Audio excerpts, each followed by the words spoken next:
Hey, it's Andrea with Golden Acorns, where we help guide your growth in 12 key areas of life, like home, relationships, fun, and more. We bring simple, actionable ideas to help move you forward with purpose.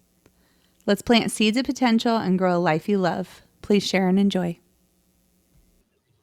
Hey. Sup? Hi. Hi.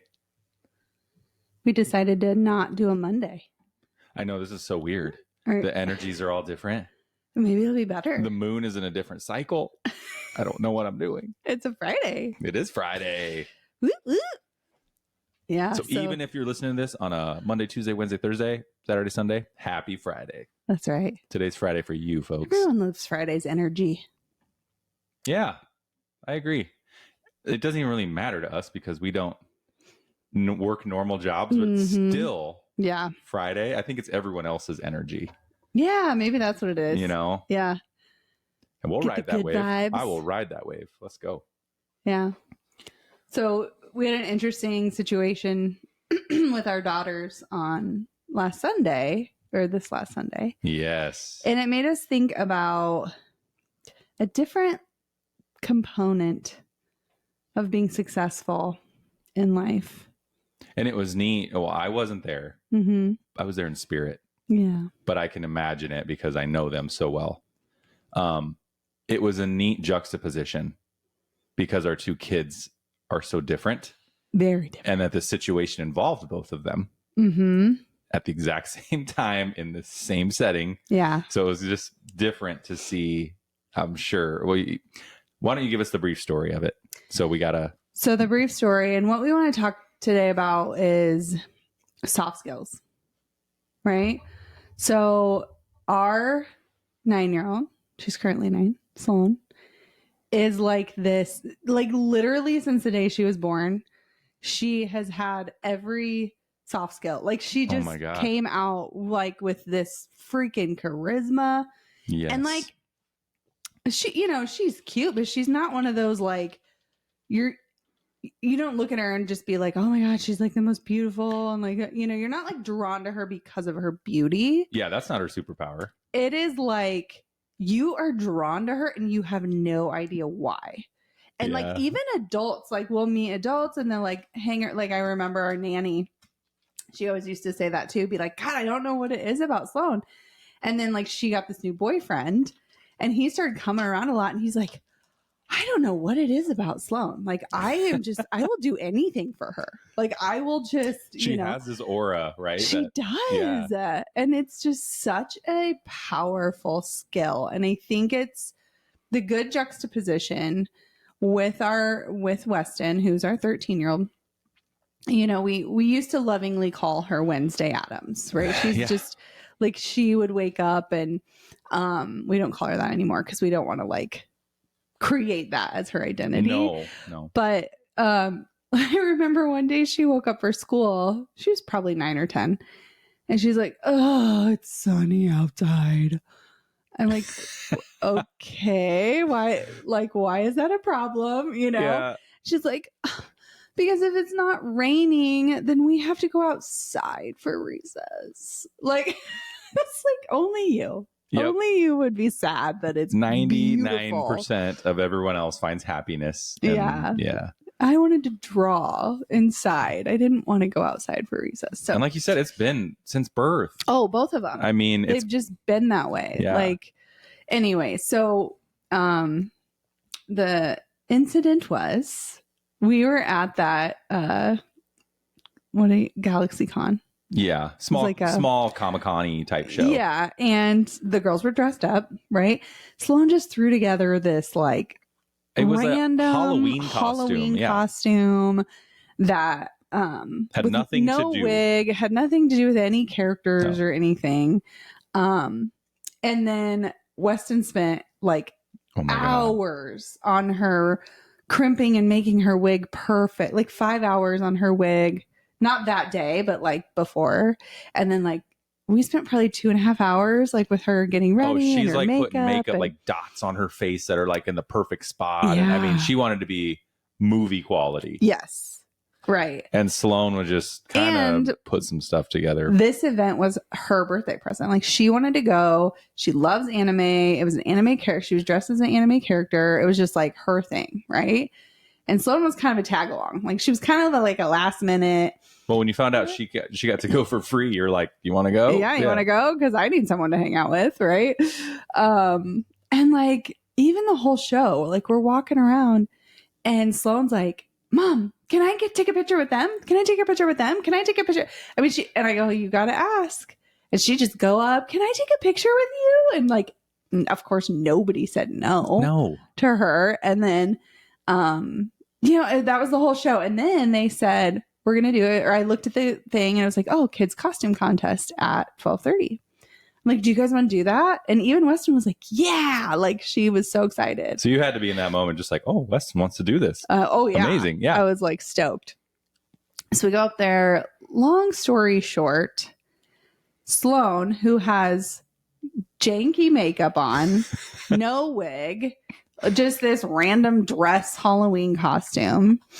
She said she was a haunted doll. And so, before we went up there, she was like, Mom, I'm going to win it.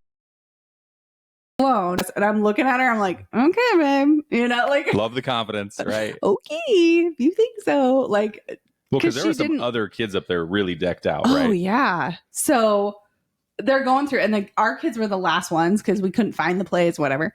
So they come on stage. And so I've seen everybody, right? And I'm like, oh, dang, there are some good costumes here. Yeah. She wins freaking second place in this competition.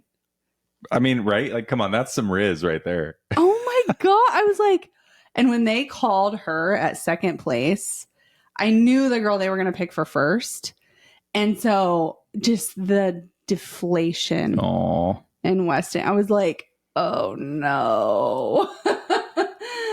And honestly, I do think that they thought she was like way older than she is, because everybody does. Yeah, our daughter looks like a middle teenager, like 17 probably 16, 17, and she's just turned 13, and she's tall. I mean, she's like as tall as me, so like you would think that she was way older than she is. And there were 3 older kids that were in the competition. They were all amazing, and they didn't pick any of them. So I think part of it was the age, or like the look of them, and like they wanted younger kids to win. But man, she just went out there with that confidence and was just pulling out all the skills. That energy radiates, though. Like, she's always had that gift of like attractiveness, and not physically, but like there's this energy that just magnetizes people. Yeah, it's like a magnet. But that's what charisma is, right? It is. You're drawn in by people. It is, but on top of that, like, so that's a gift, right? Yeah. That's not something you learn necessarily. That is a gift to have that. But then there's skills you learn on top of that just maximize it, Yeah. That anyone can learn. And I mean, if Weston ever listens to this, she'll probably be pissed, but Weston doesn't have that magnetism. No. Hers is kind of the opposite. She kind of has that polarity. Yes. Like, stay away from me. Yeah. Don't talk to me. Yeah, she's not approachable. She's not, but she could learn these soft skills that would transform that. Yeah. And then after this, we're driving home. We stop at a gas station, and there's a guy with a Jeep next to us. And I don't know if you guys have noticed, like, Jeeps since COVID, everyone has all these little rubber duckies in their Jeeps. And she was like, that is such a cool Jeep. When a Jeep is her, she loves Jeeps. She loves Jeeps. Yeah. And this is like a Jeep Wrangler. Is that what they're called? Where you can take the doors off and stuff. And so his doors were off, and she just was like, that is so cool. I go, tell him. So this little 9-year-old, she's like, oh my God, I love your car. Like, goes up to him, and he's like, well, thank you. Like, he just like lit up, right?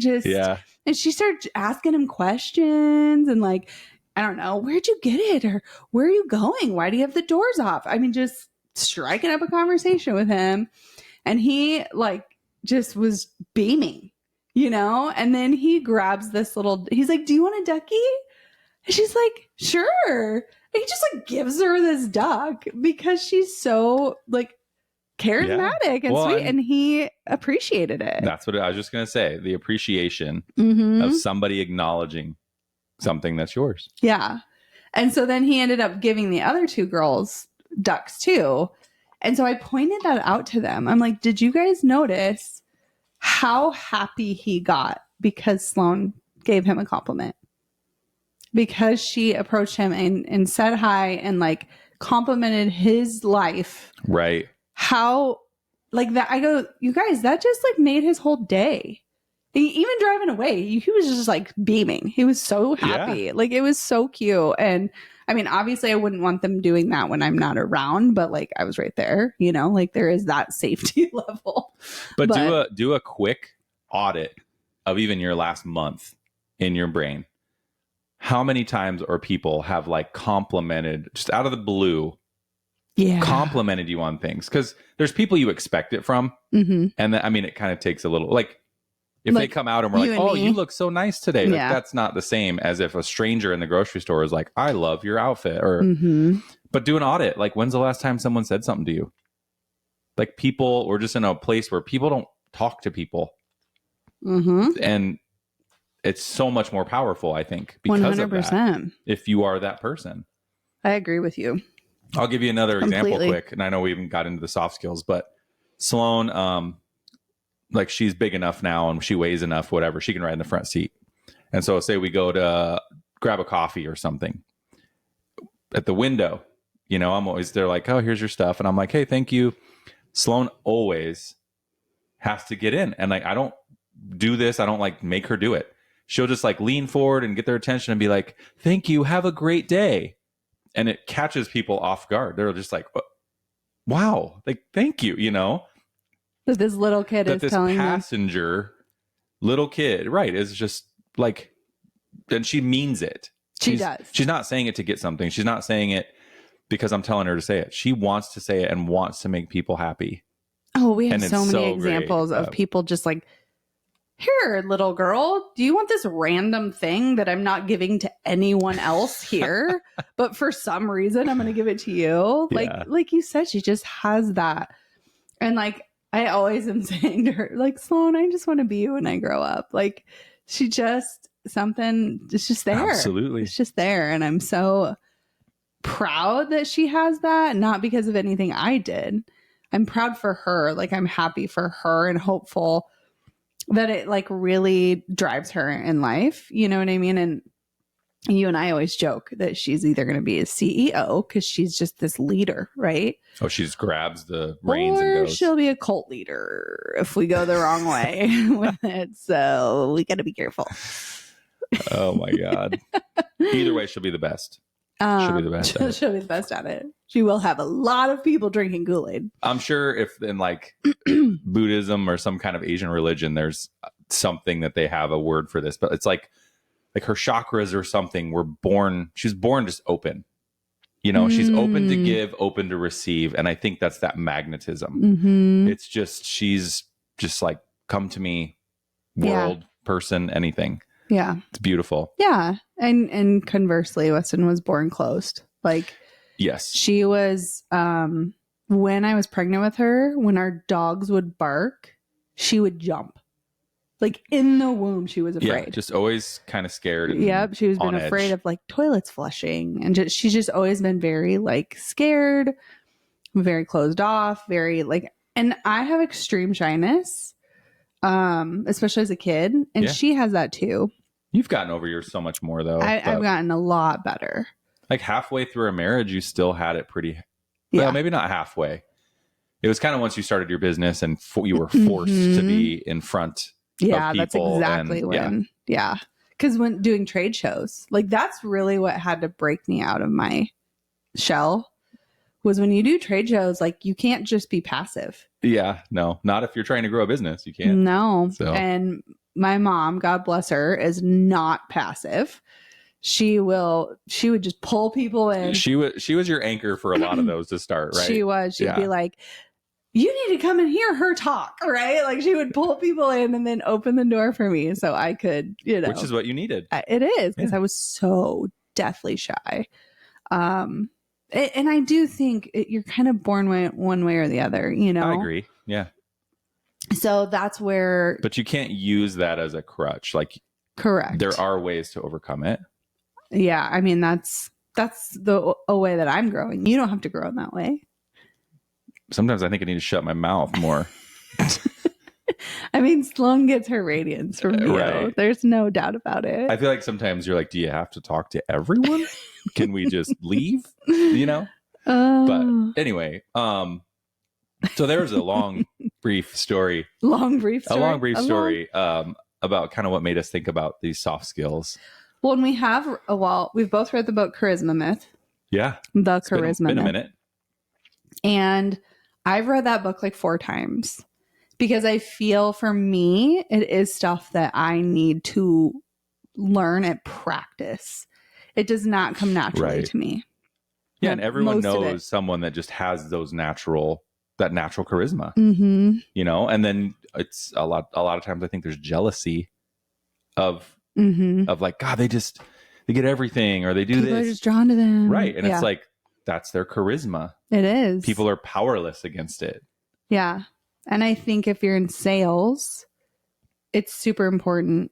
Most salespeople probably have pretty good charisma. Yeah. Good salespeople, not like hokey, fake salespeople. Not like used car salesmen. No. Not like that kind of. No, that's scripted. There's a difference, you know, between that and like. And just authenticity. Authenticity. Yep. Great word. Which ironically is number 10.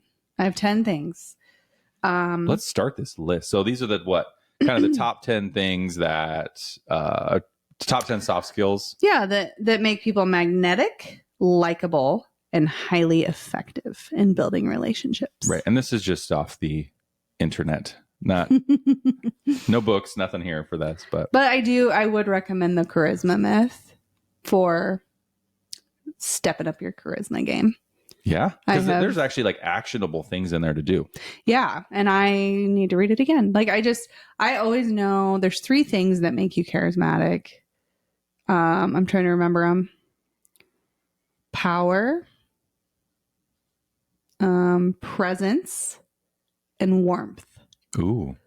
So exuding power, being present, and being warm. Which being present is one of these on here.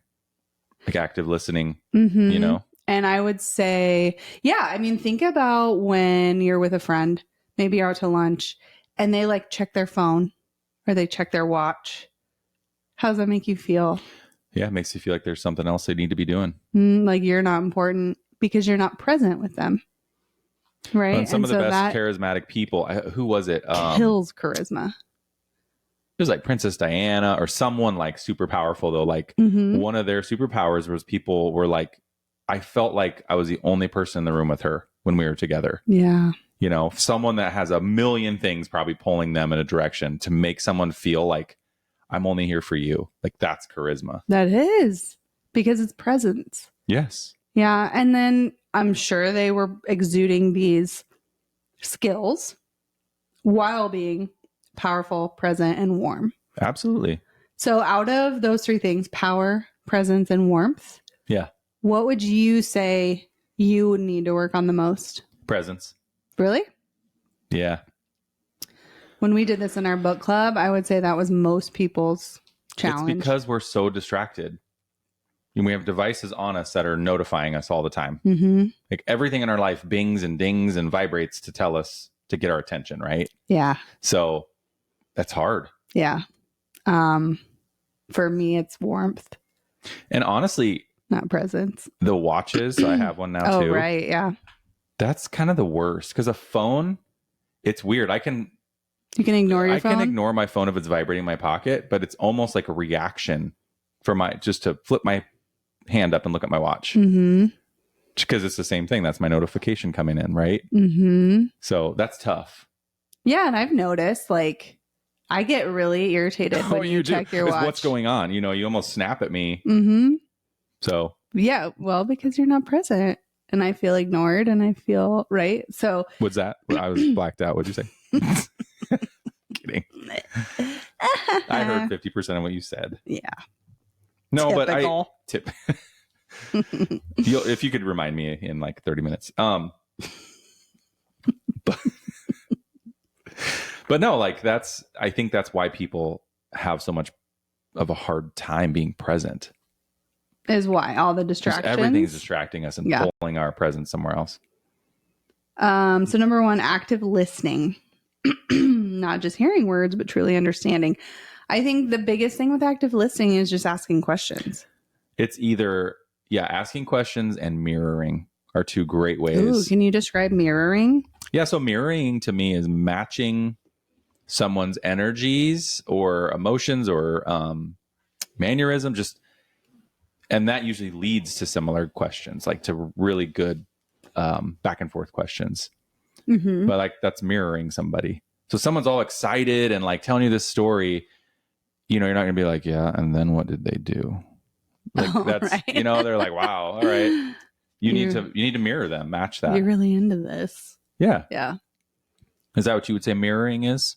Or do you do it differently? I'm not good at it. So, I mean, I'm a good active listener. I think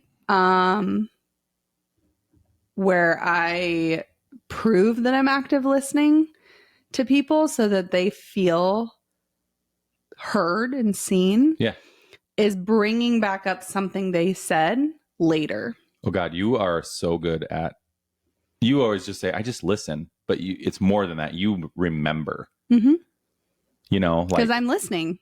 I'm like truly soaking in.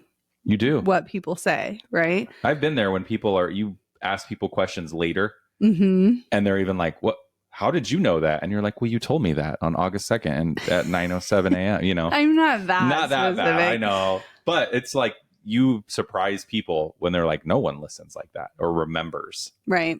I know. People tell me their birthdays or their kids' names or their dog's name. And then you just bring that back up.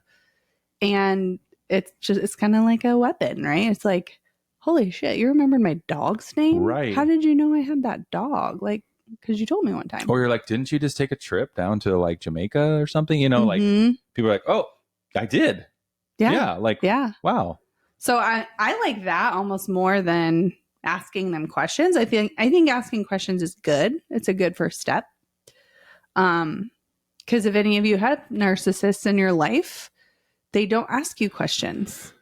No, they bring stuff up about themselves. Yeah, they're just jumping back in to relate what you're saying back to them. Yes, is exactly it. And that that's the opposite of charisma, right? Then you're just like, ugh, I don't want to talk to that person.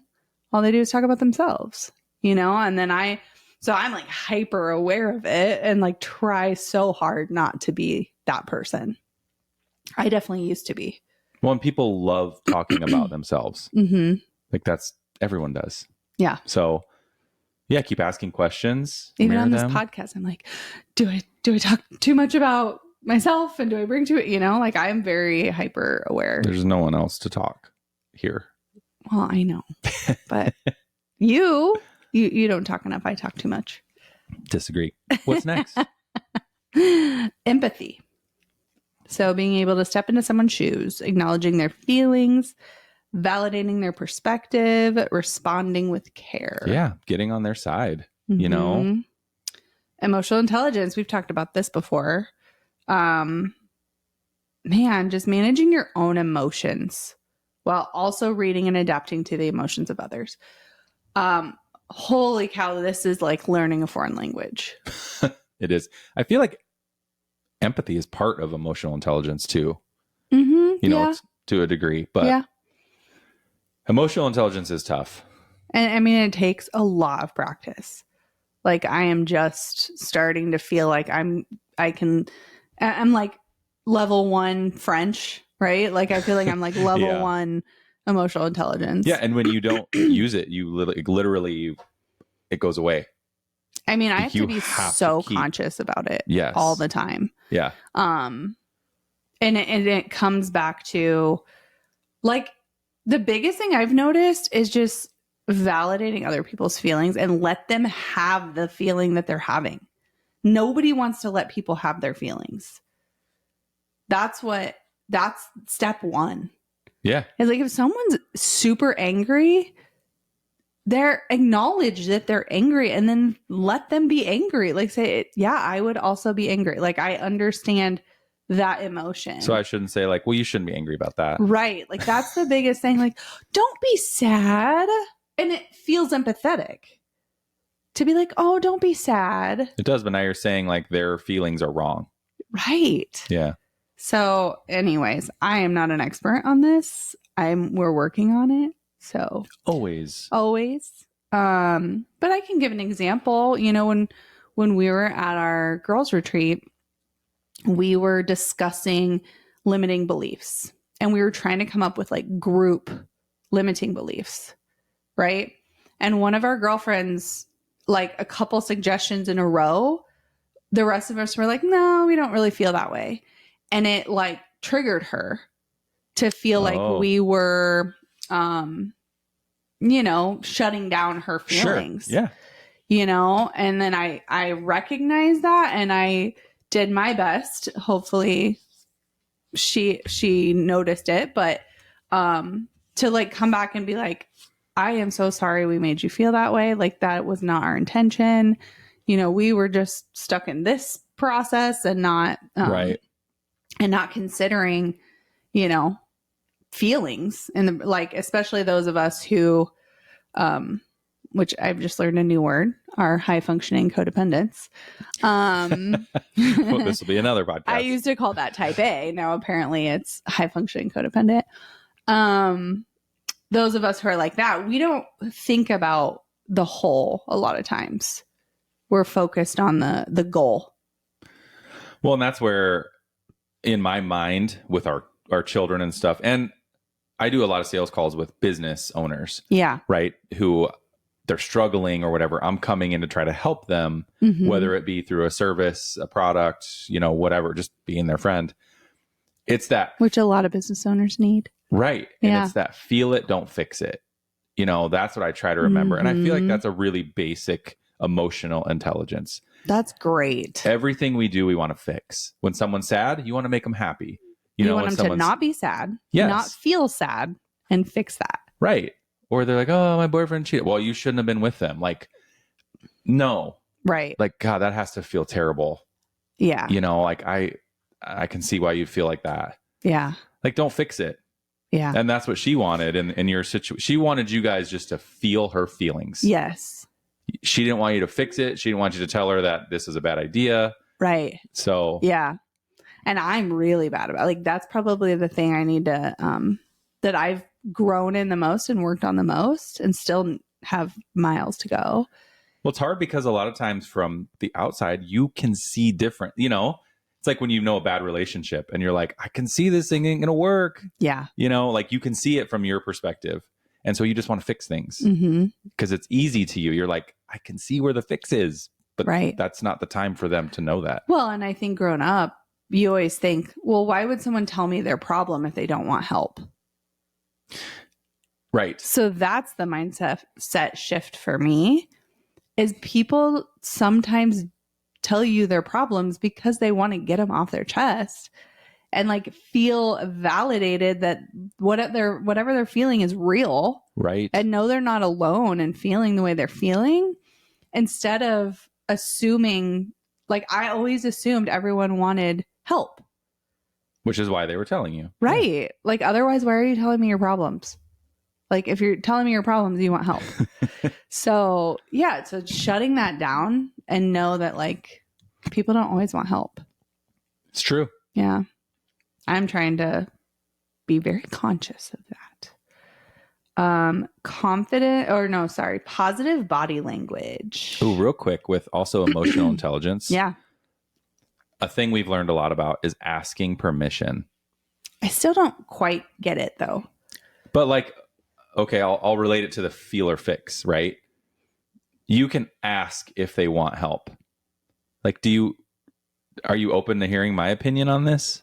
See, but I still disagree with that. Like, I'm trying the open thing, right? Are you open to this? Or because people still feel obligated to say yes, even if they're not. Okay, I can see that. So I'm struggling with a different way to approach that.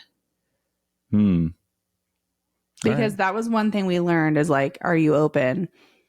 But if you ask them when they're open, of course they're going to be like, yeah, I'm open. So they have to also be at a certain level of emotional intelligence for that to work, I think, right? Otherwise they're going to be like, yeah, I'm open. And you're like, no, you're not.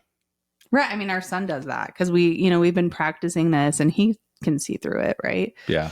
And I'll be like, are you open for feedback? And he'll be like, I guess. Just like, he's like, well, you're going to give it to me anyway. So it's just kind of that. How do we ask permission differently? Oh, that's a good call. We got to work on that. Because I feel like we do it well with each other, but because we know we've worked on this stuff. And so I think you even know when to ask me that. You know, I think you already know when the answer is going to be no. Then how do I ask you? Well, that's what I'm saying. We just ask each other like that. I'd be like, are you open for some criticism? Or are you open for me to say something difficult? You know, so you know when to ask me that. Like you can tell just off my emotions in the moment, like, yeah, there's no point in me asking that. I already know the answer is going to be no. Yeah, it's hard. Like that's a hard one for me still. I don't know the tools. Okay. Yet. So it's reframing. We got to figure out a way to reframe that. Reframe consent. Like what's another way you can get consent? And maybe it's a this or that instead of an open-ended question or a yes or no question. Oh, yeah. You know, so are you wanting help with this or would you like me to just listen? See, but then I'm trying to put myself in that situation. I would still feel like, well, you probably want to help me then, or you wouldn't ask that. Not me. Like if someone asked me that and I really didn't want their feedback, I'd be like, no, I just need you to listen. Okay. You know, but so once again, it depends on the level of. But when you get yes or no questions, I feel you feel obligated as a human to say yes to people, like to be agreeable and open your boundary that maybe really isn't open, but you just feel obligated. Okay. I don't know. This is hard stuff, you know? It is hard. I don't think there's a right answer. That's the hard part. Yeah. Okay. So our homework is to figure out how to ask consent without it being a yes or no question. Okay. I like that homework. Maybe it's even, are you open or closed to feedback? Because then if you, like, that's not as harsh to say, I'm closed right now. Because no. It's easier to say, yeah, no I'm closed. Is stronger. Like, no, it just seems kind of rude. We're like, oh, I'm closed. All right. I don't know. Baby step. We'll have to try it. We'll try it. We'll practice that. Yeah. Positive body language. Oh, yeah. We kind of talked about, oh, look, it says mirroring, babe. You did awesome. In positive body language? Yeah. Absolutely. I mean, we learned little things like pointing your hips and feet towards someone versus away from them. Crossing your arms. Crossing your arms. Standing sideways. Like there's all these things that wearing sunglasses is actually anti-charismatic. Remember how they talk about it in the book? And she's like, you have to bring it up and almost ask permission. Like, hey, that sun is real. I'm having trouble focusing because the sun is really in my eyes. Do you mind if I put my glasses on? Like, I remember that part of the book. And it's like, oh, yeah. So that they still know you want to pay attention. Yeah. And make that eye contact. Because with sunglasses on, you can't really make eye contact very well. Right. That's true. So that's part of it. And then that open posture. God, eye contact is important because if you're constantly looking away from someone when they're talking to you, like just imagine someone, I mean, we've all experienced it when you're trying to talk to someone and they just kind of keep looking away. It breaks your concentration too. Yeah. One thing I do that I don't even realize anymore, I use a lot of facial expressions. Oh, yeah. Like when I'm listening to people and I feel like that shows, you know, like I'm always like my eyebrows are up big or I'm like, well, you know, like, wow. Or like, oh, I could just, you just act like I'm not acting, but it's like face acting. Like being overly, what's the word? Animated. Yeah. I don't know. Not overly, but it's just instead of just nodding all the time. Like I get so tired of nodding. I hate. Actually, that was in the book too. She talked about if you overly nod, it's actually like an anti-charismatic thing. When people are doing it to me, I just want to be like, stop shaking your damn head. Like bobblehead. But yeah, like the facial expressions, I feel like it matches. Like it's almost a mirror of their emotion. You know, if they're telling you something shocking and you're like, whoa, like you open your eyes and you're all that. It's like, yeah, they clearly get what I'm saying. Right. They're hearing me. Yeah. And then like just like a slight lean in too is like usually a little thing. People don't even realize that one. If you just do a little lean into them. Oh, when they're talking. Uh-huh. Ooh, I like that. Yeah. Especially so if you're in a group, like say you're like in a little circle and someone's talking. I feel like it's like in a networking. Yeah. Say there's like one person talking and 3, 4, 5 you around. Like if you're the guy that kind of just leans in just a little bit, like I think. Oh yeah. I've noticed people look at me more when I do that. It's like, oh, well, I'm connecting with him. Because that's a power move. Yeah. You're giving off that power. Yeah. That's cool. Good tip, babe. Oh, thank you. Now I can feel more confident in networking events. Which is number 5, confidence without arrogance. Projecting self-assurance while staying approachable. People are naturally drawn to those who seem comfortable in their own skin. That's where Weston struggles. She doesn't look confident in her own skin. Yeah. So that's the approachable thing, right? Like little meek standing in the sidelines. That's not who people want to go up to. Not typically. Another one I would say is if you're always like looking down. Because I'm very confident. Like I have a lot of confidence, but like when I'm in big groups, like it's hard for me. I like look down at the ground. And I feel like that makes me unapproachable. Yeah. Like because I don't seem confident. I think also it's a shyness thing, but I think you get shy when a lot of people probably feel like this. I don't know. I don't feel like it, but if you're like in a room looking around and you make eye contact with someone, a lot of people look away real quick. Like, oh shit. You know, I've been seen. A lot of times I'll just give like a little nod, almost like hey, I acknowledge we just looked at each other. No, you know, I like that. Just kind of a little nod, not like anything creepy or weird, but it's just, it seems better to me than like, oh God, I don't want to look at this person. I try to smile. Like that's good too. You know, but oof, that random eye contact is rough for me. It's hard. Yeah. Yeah. It's super uncomfortable for me. So I'm trying to just like live in that uncomfortableness. That's how you grow, remember? Yeah, I know. Storytelling ability. So charismatic people can share ideas and experiences in a way that's engaging, memorable, and relatable. I need work on that one a lot. I think we both do. So thank you for listening to this podcast because we're trying, right? Like this is our practice for telling good stories. A good friend of ours, Owen, is probably the best storyteller I know. Yeah. Like in my circle. Yeah, he's really good. He has such good stories. And it's just the way, maybe they're not that good of stories, but it's the way he tells them. Yeah, it's the act of telling, not the story itself. Right. And I'm always like, damn, I don't have any good stories. But I'm just not telling them right. Right. You do. I don't know if there's a book on that. I think there is. Storytelling? Yeah. There's a master class on it. Ooh. I would really like to watch that. We should do that together. Yeah, let's listen to that together. I'm down. Okay.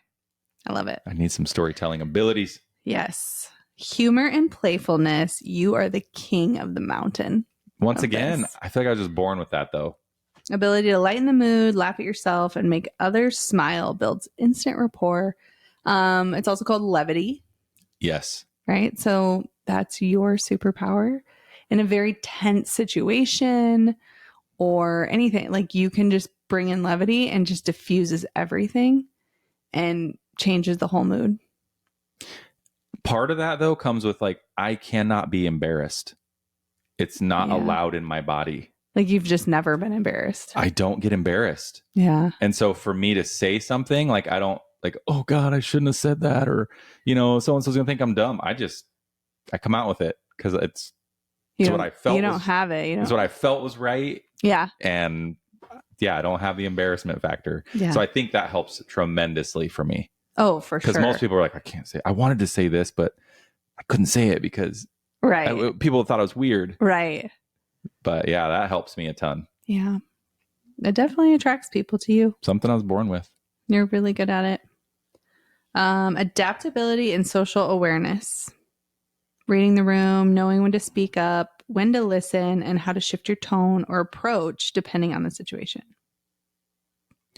Yep. Not dominating a conversation or bringing other people in. Yeah. I think that's a good one. That's a cool charisma thing, not just being the one standing there, blah, blah, blah, blah, blah. Yeah. I have a lot of work to do on that.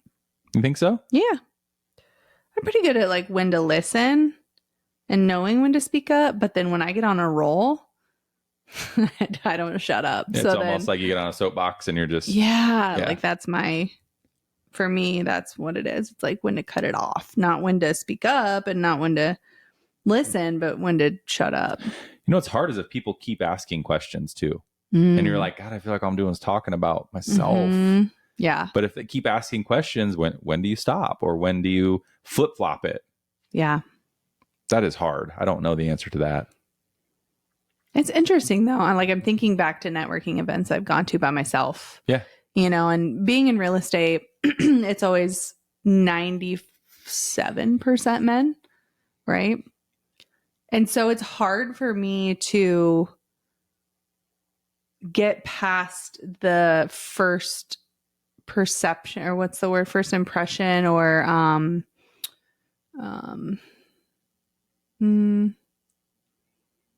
what is the word I'm trying to think of?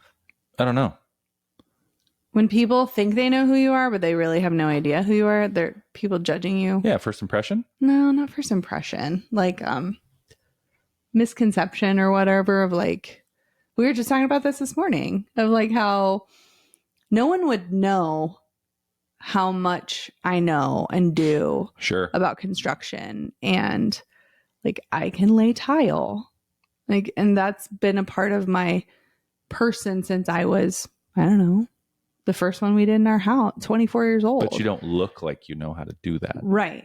So then there's this, I'm trying to think of the word. Dang menopause or perimenopause taking my brain power away.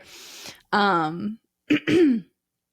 yeah, it's just like you go up and you try to be charismatic, and like literally like guys will like look me up and down and like just straight up judge on their face. Kind of like, what do you have to say? Yes. And then that like just sucks the air out of your trying to fit in or trying to like, it's so challenging. And then if they do happen to ask you enough questions to where you can show what it is that you do and what you know, which half the time they don't even care, and they think you have nothing to offer.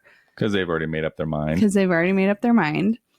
And so it's hard to get to that stage in the conversation and be able to be charismatic because you're not even given the chance to talk. Right. Right. So like, I'm trying to like, that just exacerbates things too. So all of this is important because there's people that I've met that probably didn't give me the time of day. Right. Because I was just a girl. What do I know? Right. And like, I could have changed their business by like connecting them with someone I knew, or like, they don't know how connected I am. They don't know. Right. So that's where this stuff is so important. Don't judge a book by its cover. If you're the one on the opposite side. Yeah. 100%. I agree. And like, I'll start talking, like, it's funny. The older men are the ones who will actually like listen. It's the arrogant, the younger guys who are like, let's fucking go. You know, like those are the guys that like, they don't have the time of day for you. Right. Because like, they all have something to prove still. Like they're, you know, and the older men have been through it. They've seen it. Like, and they're more open now. Yeah. So I like watching you work those. I love watching you impress people when they're like, oh shit, this girl knows what she's doing. You know, like I can see that moment across their face. And I love that. It warms my heart. Thanks, babe. But because you have the confidence. I'm super impressive, by the way. Impressive AF. Yeah. Because you're dope. And we do dope shit. Yeah.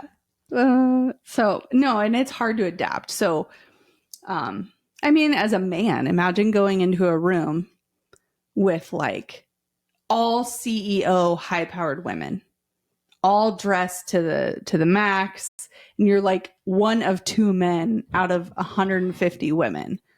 Like, you're already a minority. You're already out of your comfort zone, being like, whoa, why is this all women? Right. And then you trying to interrupt a table of women talking about something and them not giving you the time of day. Yeah. Like, that's every real estate networking event. Oh my God. Well, like when we owned our store, I knew a lot about birth and breastfeeding and like things most men probably wouldn't know about, you know? And it's funny, I had the same situation. Like I'd be talking with a woman and she's kind of like talking about her pregnancy and I'd be like, oh, where were you at? Or what stage? Or, you know, when you'd start bringing up stuff that you shouldn't like know. Talking about effacement and things. And they're like, oh, you can almost see this thing in their brain. Like, he does know some stuff. Yeah. You know, and then it just changes. Their whole body language changes. Everything changes with them. Mm-hmm. I know. I remember when we'd go to this trade show, like the big trade show for my store, like you would become one of the like celebrity husbands of the show because all of my vendors knew you. They all knew that how like open and like knowledgeable you were about that world. And where that was a mainly female dominated world. Yeah. So you brought out that charisma and like would participate, you know, where a lot of men wouldn't. And obviously in that world, it was more impressive, right? Where we were talking like high powered, you know, it's a little different, but like those women oogled over men who would listen to them. You know, right? It was a different culture in that, but you were like a celebrity with your mama charisma that you had, like your birth and breastfeeding and baby wearing. And same thing with your situation. That comes with confidence. Yeah, you know, like that's a huge portion of it because you have the confidence to go up and start talking about it. If you didn't have any confidence, you'd be one of the flies on the wall doing nothing. Well, and it helped that like half the shows you were wearing a baby. Yeah, that did help. Like a real baby. That's a hack right there. That's a hack. You wear a baby, you go to a baby show. Well, no, but seriously, like talk about like a not a trick, but a soft skill to open the door for conversations. Is like you found a way by being a man that was wearing a child, right? You found a way to show people with a physical representation, I am open. No, that's true. Like I'm open to talking. I'm open to conversations. So that's kind of what your blue and green rompers are. I feel like when you go to these things, because all the guys are not suits, but they're, you know, all dressed the same. Yeah. It's the same guy there. Yeah. And then here's this very pretty woman in a... You think I'm pretty? No, very pretty. And you have that bright blue romper or your green one. I think that's the same thing. It's kind of like, man, she sticks out.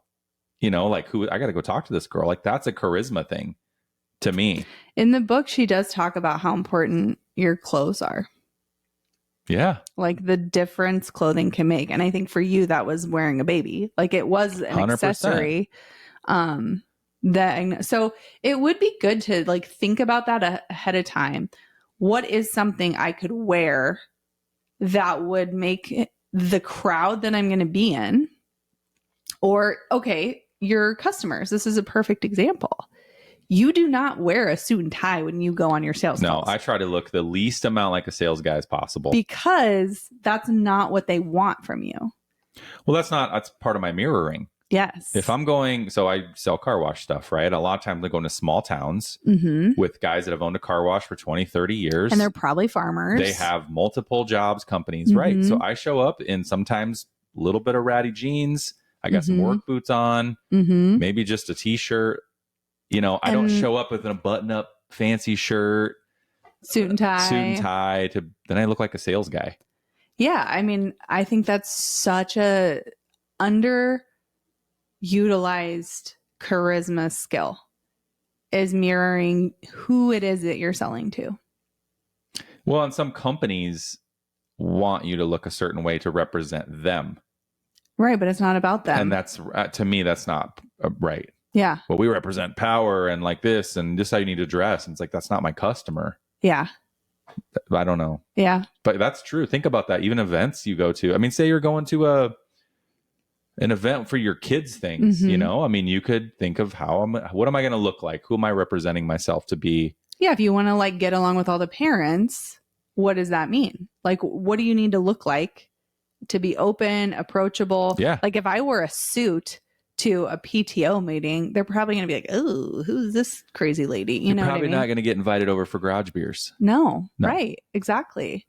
So yeah, that's a really great, I think that's our golden acorn, babe. That's probably one of the easiest ones, I think, to start with. Because whether you're shy, outgoing, like anyone can do that. Yeah. Is to dress according to who you're wanting to talk to. Yeah. Perfect. I like that, Acorn.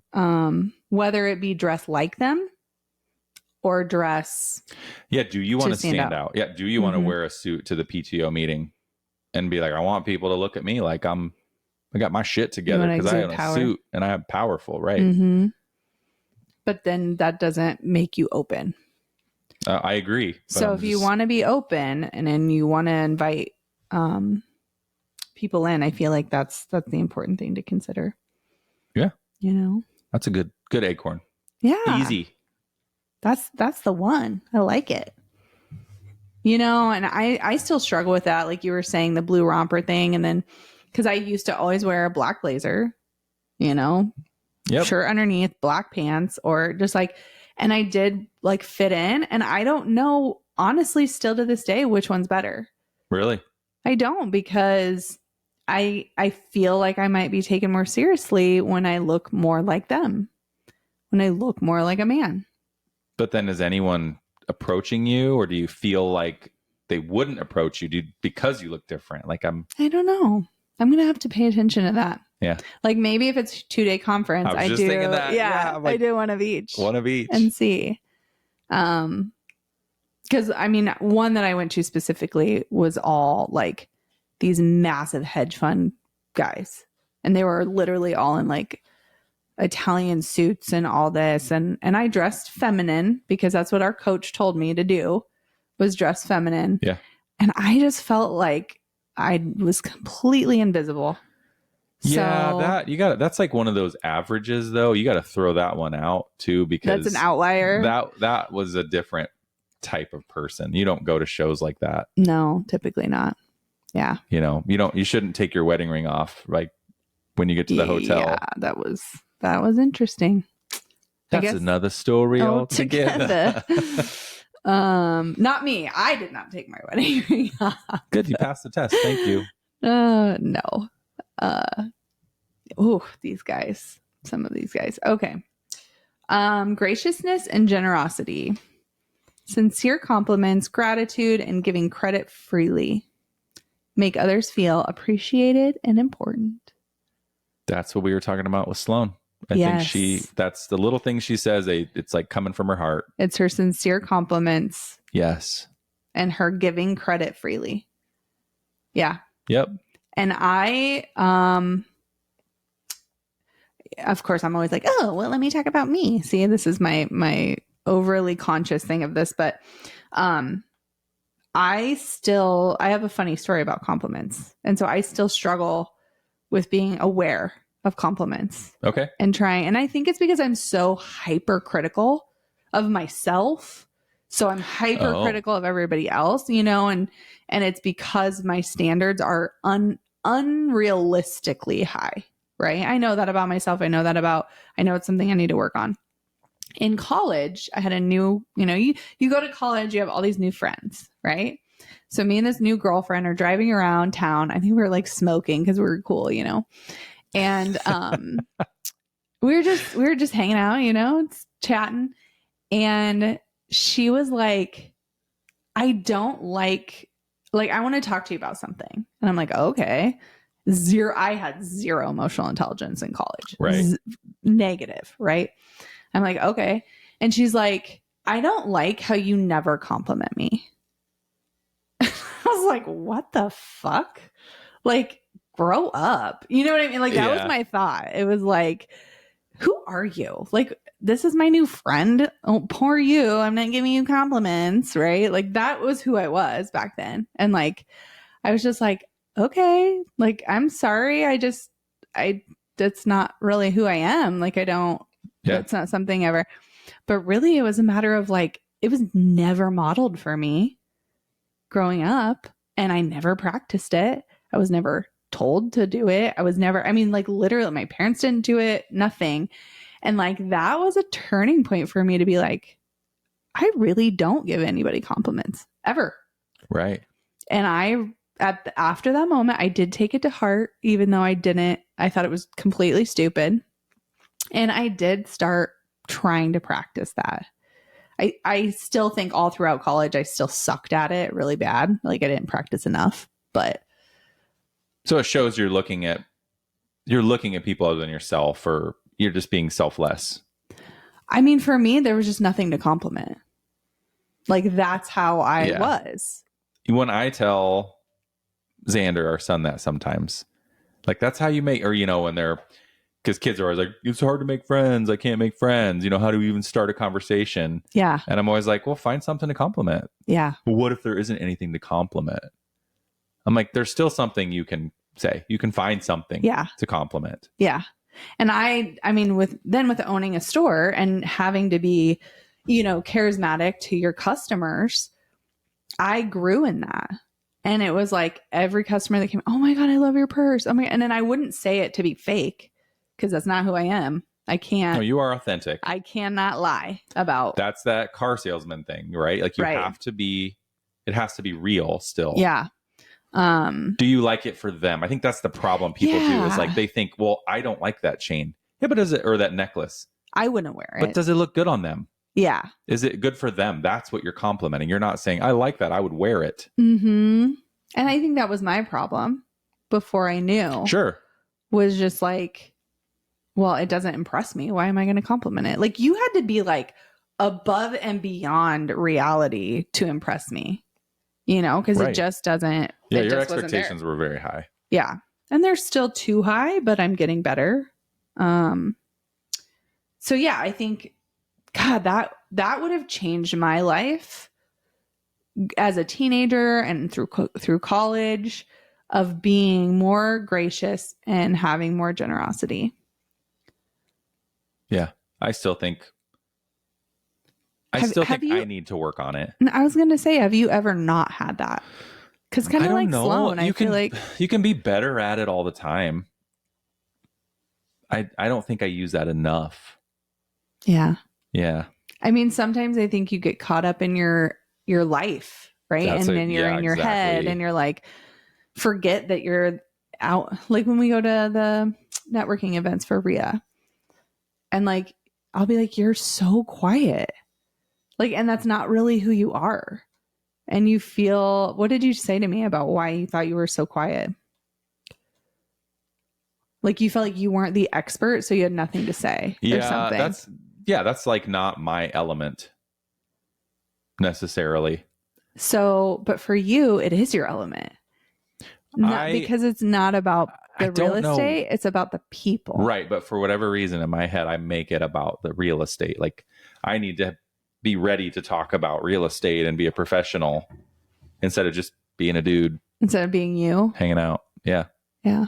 Which, like, it's just such a juxtaposition of who you are. So like, you're not charismatic at those, which is like, you are everywhere else in life. Not as much. And maybe I do it too as I don't want to say a protection, but I want you to be that there. I don't want to take anything away. I can understand that. Because you are, like, everyone there looks up to you, like, that you know what you're talking about. They're impressed by you. And I don't want to diminish any of that. I appreciate that, but you wouldn't be. I wouldn't take it that way, because you make me stronger when you're that way. Like when you're charismatic and yourself, when you're just authentically you, I'm more comfortable. So I'm even more charismatic and I'm even more myself. Whereas when you're like stoic and kind of like off-putting, not off-putting, but just not you, right? Yeah. Then it kind of brings me down. It's like, oh, what's going on? What's happening don't like here? just normal me? What do you mean normal just you? Normal. That you are not normal you at those events. No, that's just like normal in general. Like I'm just like, I'm like normal for humans. For humans. I'm like, that is not normally how you are. Average. I'm just the average guy in the mix. Yep. Yeah, I don't like you being average. Yeah. I didn't marry no average guy. No, you didn't. We just talked about expectations. I know. It's a miracle that you married me. I must have been amazing. I couldn't not marry you. Yeah. You're just too perfect. Is the dimples? See, let's flash them. Can I get a boat? Sure. Damn, it works. Sweet. Yeah. Yeah. As long as it's exactly the boat I want. Oh, man. And then that leads into the final one, which is authenticity. You can sense when someone is putting on a show. True charisma comes from being genuine, aligned words, actions, and intentions. I think a lot of authenticity comes with age because you start losing your fucks. Yeah. And you're just like, this is who I am. This is who I want to be. Yeah. I don't care anymore about XYZ thinking this. Like, yeah, that's hard when you're young. I mean, Xander, he's 17. He just got his hair cut and all he's worried about is what everyone else is saying about his hair. Like, I know. I don't even know if he likes it or if he knows he likes it or not. I know. He loved it when we got home. But then as soon as he went to school, well, yeah. I'm like, I know. Oh my God. But people are super critical. Yeah. And I feel like they are the younger they are until you get old enough and get some experience and start realizing like all that doesn't matter. I know. I don't know how to do it younger. I'm trying to look back and how to teach younger people it doesn't matter. I don't know. I mean, I had a mullet for 18 years. I was pretty authentic. So yeah, that's true. Remember how I said I couldn't be embarrassed? Yeah. Yeah. 18 years of a mullet will do that. That'll do that. Yeah, that'll do it. I feel like I've always been pretty authentically myself, but I don't know how to tell people to do that. I just didn't really care what people thought. Yeah. I mean, that's not our golden acorn to share. As far as like how to do it, I don't think we're the guides and the coach on that.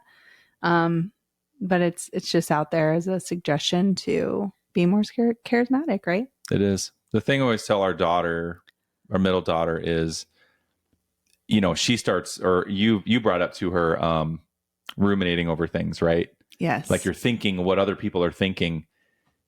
And it's like, that's not fair. Like they probably long gone forgot about whatever you're worried about. Mm-hmm. And they're on to the next thing. Oh, I ruminate so much. It's like one of my worst. I think that's a good start though, is just to be like, people don't care. They care about themselves. Mm-hmm. They don't care what you're doing. So just be you. Yeah. Do it for you. It's easier said than done. I know. For sure. It is. But I think really authenticity too is a matter of, going against what you feel like is your true self when maybe like money is involved or opportunity is involved. Like, are you going for that or moving forward in that way? Does it align with your true integrity and your core values? And, I think saying no to things is being authentic. Yeah. We just had, not to get into it super deep, we just had some issues with our children and being authentic online with who they are in real life. Yeah. And I think that's something a lot of people are going to struggle with, or might still already. I'm sure every kid between the age of 10 and 20. But that was a huge conversation we had was, in our house, in our family, you are you're authentic, whether it's in person, whether it's online, it's virtual, like you are authentic. Mm-hmm. Like I'm not raising keyboard warriors. You're not going to be someone that you're not in real life on this app. Yeah. Like if you wouldn't say it to your teacher, to us, to your principal, then you shouldn't say it online. Yes. Right. And I mean, we've navigated that now through all 3 kids so far. Like we've had little issues with all of them, just different behaviors, right? Online. And it sucks because we didn't have what they have when we were their age.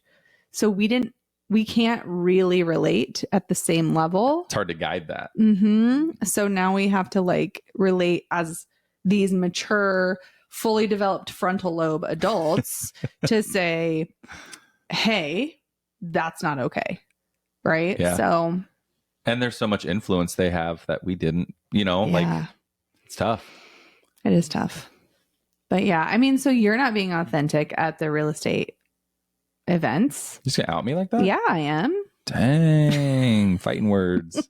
But you're not. No. And I know I'm not being. Yeah. And so I think I have a test for you, or I have a challenge for you. Real quick. To be authentic. When do I get to be shy then? You are not shy. But when do I get to? What if I do you want to be shy? Maybe I do. No, you don't. Maybe that's my break. Maybe that's my break when I go there. No. And I'm like, I can just shut up and stand by the wall and just melt. You don't have to talk about real estate. I think that's also the misconception. Is your eye twitching? It is. Or are you winking at me? No. Girl, you got me, girl. You don't have to wink. I'll keep winking at you. Are you risen me up right now?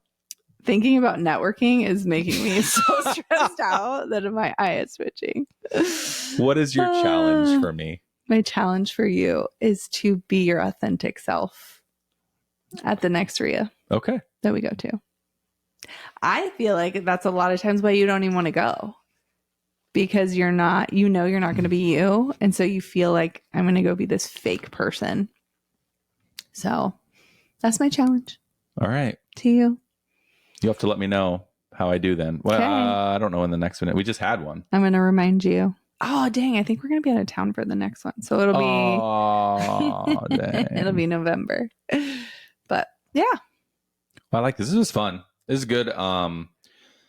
Just good things for me to think about too. Oh God, me too. I have so much to work on in this department. So yeah. You agree? Yeah, you do a lot. Way more than me. It's true. It's going to take you a lot more podcasts before you're ready. Thank you for joining Golden Acorns. Remember that small steps you take today can lead to big growth tomorrow. Keep planting those seeds of potential. Watch your life flourish in ways that truly matter. If you found this episode helpful, share it with someone that could use a little inspiration. Don't forget to subscribe so you never miss a chance to grow with us.